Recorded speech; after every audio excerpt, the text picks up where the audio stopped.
টেকনাফ একটি গুরুত্বপূর্ণ উপকূলীয় অঞ্চল হওয়ায় এর নৌকা নির্মাণ শিল্প এই অঞ্চলের ঐতিহ্য এবং অর্থনৈতিক একটি অবিচ্ছেদ্য অংশ।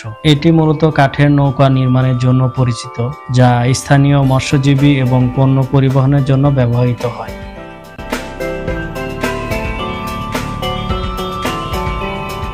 যেহেতু এই অঞ্চল মৎস্য শিল্প, শুটকি তৈরি এবং লবণ শিল্পের জন্য পরিচিত, তাই সাগরে মাছ ধরা ও পণ্য পরিবহনের জন্য নৌ চাহিদা এখনও সর্বদা বিদ্যমান। কক্সবাজার এবং টেকনাফ অঞ্চলের নৌ ঐতিহ্য সুদূর অতীত থেকে চলে আসছে।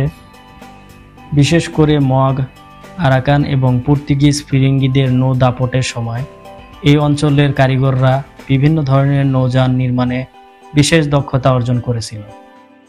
বোট নির্মাণের এ পর্যায়ে আমরা দেখতে পাচ্ছি কাঠগুলোকে পরিষ্কার করা হচ্ছে, যেন লাগানোর পর একটি মসৃণ সমতল পৃষ্ঠ পাওয়া যায়, সেই জন্য কারিগররা এগুলোকে চেঁচে পরিষ্কার করতেছে। স্থানীয় কারিগররা বংশ পরম্পরায় এই শিল্প ধরে রেখেছে, যেখানে হাতের তৈরি কৌশল এবং দক্ষতার প্রজন্ম থেকে প্রজন্ম সঞ্চারিত। সেখানে একজন কারিগর একটি ধাতব দণ্ডের সাহায্যে পিটিয়ে কাঠের এই বাড়তি অংশটুকু কর্তন করছে। ধাতব এই দণ্ডের প্রতিটা আঘাত যেন তাদের মনের ভিতরে একটি নতুন উত্তেজনা আর একটি নতুন বোট তৈরির আনন্দ।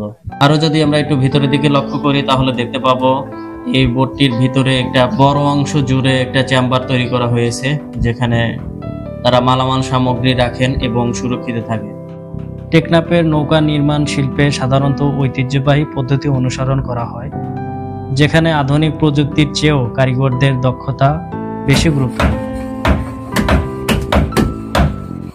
কাকা এইবার দিলে কি হয়? মানে নিচ থেকে পানি উঠবে না? ও উপর থেকে পানি যাবে না। আচ্ছা আচ্ছা।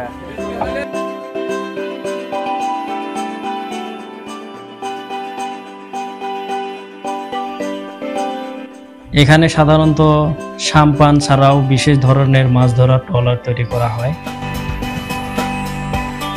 সাম্পান এর রয়েছে নিখুঁত বাঁকন আকৃতি এবং এটি এক সময় মালামাল ও যাত্রী পারাপারে ব্যবহার হলেও মূলত এখন মাছ ধরার কাজে ব্যবহার করা হয়। নৌকার স্থায়িত্ব এবং সাগরে টিকে রাখার ক্ষমতার জন্য শক্ত কাঠের ব্যবহার অপরিহার্য। যদিও নির্দিষ্ট কাঠের নাম টেকনাফের জন্য আলাদা করে জানা যায় না, তবে বাংলাদেশের বিভিন্ন অঞ্চলের নৌযান তৈরিতে সুন্দরী ও মেহগনি কাঠ বেশি ব্যবহার প্রচলন রয়েছে। এখানে আমরা দেখতে পাচ্ছি বোটটাকে ভিতরের অংশ মাপা হচ্ছে। আকৃতি অনুযায়ী একটি বোট বিভিন্ন আকৃতি হয়ে থাকে, ছোট, বড়, মাঝারি। তবে মাঝারি আকৃতি বোট সাধারণত 20 থেকে 25 ফুট লম্বা এবং পোস্তের দিক থেকে 5 থেকে 6 ফিটের মতো হয়ে থাকে। তাছাড়াও নির্মাণ পেরেক, তার কাটা সহ বিভিন্ন ধাতব দ্রব্য ব্যবহার করা হয়। নৌকা নির্মাণে একটি শ্রমসাধ্য প্রক্রিয়া। একটি বড় নৌকা তৈরি করতে বেশ কয়েকজন কারিগরের কয়েক সপ্তাহ বা মাস সময় লাগতে পারে। বর্তমান এই শিল্পের কিছু চ্যালেঞ্জের সম্মুখীন হচ্ছে কাঁচামালের দাম বৃদ্ধি, কাঠ এবং অন্য সরঞ্জামের দাম বাড়ায় নৌকা তৈরির খরচ বেড়েছে, ফলে লাভ কমে যাচ্ছে। সড়ক পথের উন্নতি এবং আধুনিক নৌ যোগাযোগ ব্যবস্থার কারণে ঐতিহ্যবাহী কাঠের নৌকার চাহিদা কিছুটা হ্রাস পেয়েছে। ভিডিওটি ভালো লাগলে সবাই চ্যানেলটি সাবস্ক্রাইব করুন এবং পাশে থাকা বেল আইকনটি চালু করে দিন।